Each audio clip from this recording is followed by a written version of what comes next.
अहमदनगर जिल्ह्यातील अकोला तालुक्यात प्रवरा नदीत बुडालेल्या दोघांना वाचवण्यासाठी गेले आणि SDRFचे 3 जवान बुडून गतप्राण झालेत. या घटनेने संपूर्ण महाराष्ट्र हळहळला. यापैकीच एक धुळे जिल्ह्याचे सुपुत्र राहुल पावरा यांना झेप मराठीतर्फे विनम्र अभिवादन.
तारीख 23 मे. वेळ साधारण सकाळी 8 ते 8:30 वाजेची. ठिकाण प्रवरा नदी. पाण्यात अकस्मात बुडालेल्या तरुणांचा शोध घेण्यासाठी गेलेल्या जवानांची बोट उलटली आणि अचानक होत्याचं नव्हतं झालं. बुडालेल्यांना वाचवायला गेलेल्यांनाच नियतीने अशा काही भोवऱ्यात अडकवलं की त्यांना जलसमाधी मिळाली. SDRFच्या 3 जवानांची आयुष्य स्वप्न पाण्याखाली गेली ती कायमचीच. आता उरल्यात वाट बघणाऱ्या सैरभैर झालेल्या नजरा, हृदय पिळवटून टाकणारा आक्रोश आणि मन सुन्न करणारा तिघांचा प्रवास. उपनिरीक्षक प्रकाश नाना शिंदे, राहुल गोपीचंद पावरा, वैभव सुनील वाघ. यातील एक जवान म्हणजे तुमचा आमचा साऱ्यांचाच मित्र राहुल पावरा.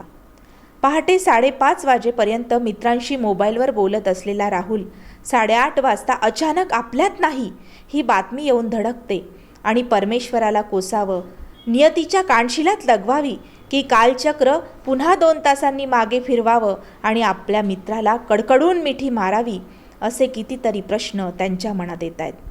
राहुल्या आपल्यात नाही हे मान्यच करायला मित्र तयार होत नाहीत. राहुलचा जन्म 13 नोव्हेंबर 1993 शिरपूर तालुक्यातील नांद्रे गावातला. गावातच 6वीपर्यंत शिक्षण पूर्ण केलं. त्यानंतर अग्रसेन शाळा JRCT स्कूलमध्ये 10वीपर्यंत शिक्षण घेतलं. 2011-12 धुळ्याच्या VWS कॉलेजमध्ये 11वी-12वीपर्यंतचं शिक्षण पूर्ण करून 2013ला SSVPS कॉलेजमध्ये ॲडमिशन घेतलं. शिक्षण घेत असतानाच राहुलने छंद जोपासला तो फुटबॉलचा आणि हा छंद पुढे जाऊन त्याचं पॅशन कधी बनत गेला कळलंच नाही. इंटर कॉलेज मॅचेसपासून ऑल इंडिया लेव्हलपर्यंतच्या अनेक मॅचेस तो खेळला आणि घराच्या दिवाणखान्यात बक्षिसांची भर पडतच गेली. राहुलचे वडील गोपीचंद पावरा हे SRPF जवान होते.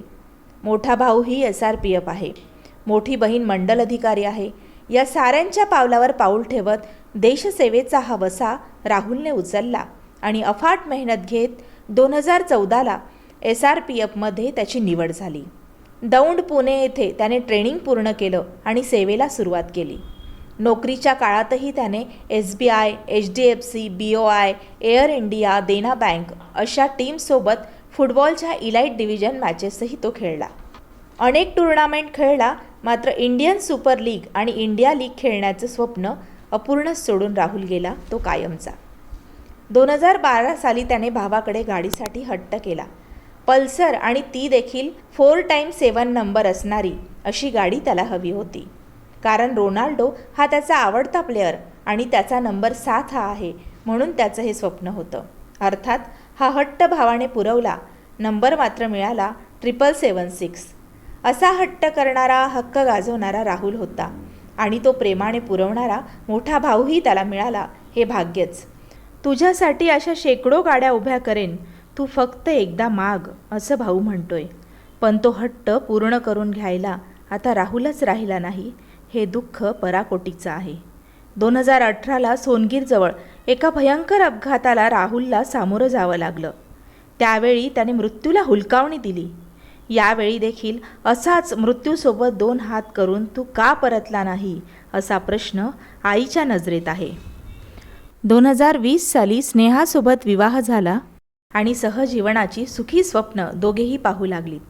दुर्दैव असं की या संसार वेलीवर आता फूल उमलणार आहे, मात्र त्या कोवळ्या लेकरास अलगद उचलून घेणारा बाबाच नसेल. त्याने कोणाकडे बघावं? 2 दिवसात परत येतो हे विश्वासाने सांगून गेलास. स्नेहा अजूनही त्याच्या वाटेकडे डोळे लावून बसलीये. पहाडासारखा बाप उन्मळून पडलाय. आईचे अश्रू सुकून गेलेत. बहिणींचं राख्या बांधण्याचं मनगट काळाच्या घाल्यात विरून गेलंय. ज्याच्या जीवावर निर्धास्त राहावं असा भाऊ पार हतबल झालाय. जिच्यासोबत आयुष्याची वाटचाल करायची तिला अर्ध्यातच सोडून तू निघून गेलास. राहुल, या साऱ्यांनी जाब विचारायचा कुणाला? फुटबॉलच्या नादात अख्ख्या महाराष्ट्रभर मित्र जोडलेस. विक्की, राहुल, दीपक, अनिश आणि तू 5 स्टार होतात ना? मग यातला एक तारा निखळला. त्यांनी कुणाच्या हिमतीने उभं राहायचं? घटनेच्या आदल्या दिवशी मित्रांसोबत फिरला. रात्रभर सगळ्या मित्रांशी फोनवर बोललास. जणू तू सगळ्यांना काय अलविदा करत होतास का? तुझं शेवटचं स्टेटसही मैत्रीचं असावं, इतका तू मैत्रीसाठी वेडा ना? राहुल, मित्र वणव्यामध्ये गारवासारखा ना रे. तू तर आयुष्यभरासाठी वणवा पेटून गेलास. तुझी चेष्टा, मस्करी, तुझी खिलाडू वृत्ती, जीवावर उदार होणं, भरभरून प्रेम देणं, सारं तू सोबत घेऊन गेलास. फुटबॉलचं ग्राउंड, अभ्यासिका, व्यायामशाळा अजूनही वाट बघते. मित्रा, परत ये. परत ये वडिलांच्या खांद्यावर भक्कमपणे हात ठेवायला. परत ये आईच्या मांडीवर डोकं ठेवून निवांत झोपायला. परत ये अर्धांगिनीच्या हातचं भरपेट जेवायला. परत ये नरेश दादाला हिंमत द्यायला, सुमनताईच्या राखीला न्याय द्यायला, चिमुकल्यांचे मनसोक्त लाड करायला, दोस्तीच्या दुनियेतली दुनियादारी जपायला, मित्रांची सुखदुःख अर्धी करायला परत ये. तू नाही खेळलास चालेल, तू नाही जिंकलास चालेल, पण एकदा डोळे भरून दिसलास तरी चालेल. त्या एका नजरेसाठी परत ये. मित्रा, आसवही आता थांबत नाहीत. आमच्या हृदयाचा वनवास शांत करायला ये. पण दोस्ता, तू परत ये. तू खरंच परत ये.